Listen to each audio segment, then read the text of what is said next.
Obviously, we can't send humans anywhere near a black hole. But a robot? Well, sure. A robotic probe could transmit data back just before it goes over the edge. That edge of a black hole is called the event horizon. It's the edge of time and space, at least in the universe we know.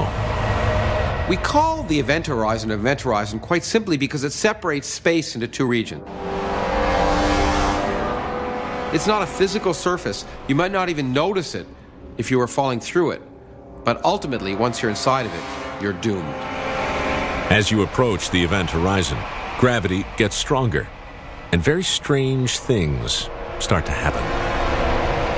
As you fall into a black hole, feet first, your feet are closer to the black hole, and so the gravity they feel is stronger. Your head is not quite as close, and so the gravity it feels is less. And basically what happens is you get stretched out. Your feet are being pulled much harder than your head, and you're like a piece of taffy being pulled between two strong people. As you get thinner and thinner and thinner, as you get closer and closer and closer, you're undergoing a process we call spaghettification, because you're basically turned into a long, thin tube of pasta.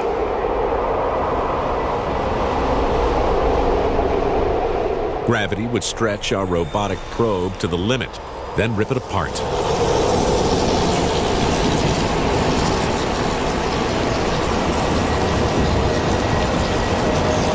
But imagine if the probe was strong enough to survive and keep going.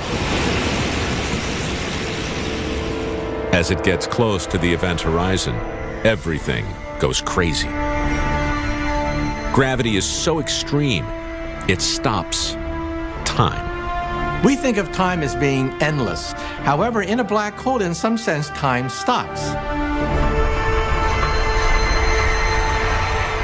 This sounds like it's nuts, but that's the way it works. It's in the math. It's actually woven into the fabric of the universe itself.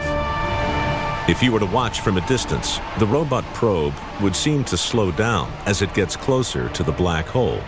Then, it would appear to stop completely. The whole process might just take a brief moment, but from the outside, you appear to freeze and fall ever more slowly. You actually can never observe an object fall all the way through the event horizon. It literally freezes at the surface because its clock is going infinitely slowly compared to yours. In reality, the probe hasn't stopped at all. It keeps going and crosses the event horizon. If the probe points its cameras backwards towards the entrance of the black hole, it'll see light being sucked in.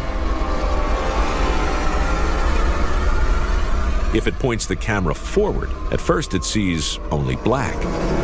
But as it moves toward the heart of the black hole, it encounters the most bizarre place in the universe.